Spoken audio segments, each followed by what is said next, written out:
माँ और बेटी की कहानी मछली बेचने वाली से शेरनी बनाने तक केरल के एक छोटे से तटीय गांव में मीना नाम की महिला रहती थी।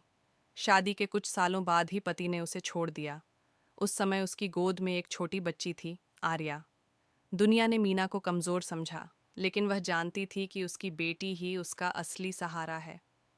मीना के पास न तो कोई ज़मीन थी और न ही बड़ी नौकरी, लेकिन समंदर किनारे बैठकर मछली बेचना ही उसका सहारा बना।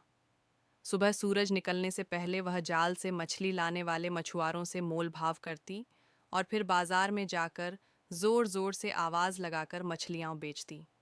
लोगों की नज़रें और ताने सुनती, लेकिन उसके चेहरे पर हमेशा अपनी बेटी के लिए मुस्कान होती।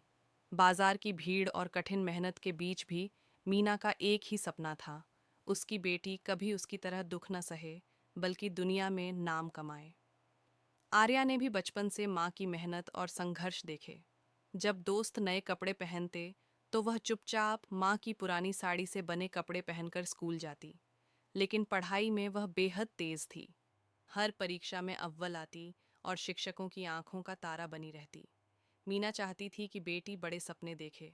उसने अक्सर मछली बेचते समय ग्राहकों से कहा, आज मैं पसीना बहा रही हूँ ताकि कल मेरी बेटी देश के लिए शेरनी बने। आर्या ने माँ की बात को सच कर दिखाया। उसने कड़ी मेहनत से पढ़ाई की, गांव की सीमाओं से निकलकर शहर के बड़े कॉलेज में प्रवेश पाया। वहां से उसने सिविल सेवा परीक्षा की तैयारी की। रात दिन की मेहनत और माँ के आशीर्वाद से आखिरकार वह देश की शीर्ष परीक्षा पास कर आईएएस अधिकारी बनी। जब गांव में उसकी पहली पोस्टिंग हुई तो पूरा गांव गर्व से भर गया। वही आर्या जिसकी माँ कभी अगर आज मैं इस मुकाम पर खड़ी हूँ तो सिर्फ अपनी माँ की वजह से। उन्होंने मछली बेच बेच कर मुझे शेरनी बनाया। भीड़ में बैठी मीना की आंखों से आंसू बह रहे थे। ये आंसू हार के नहीं बल्कि जीत के थे।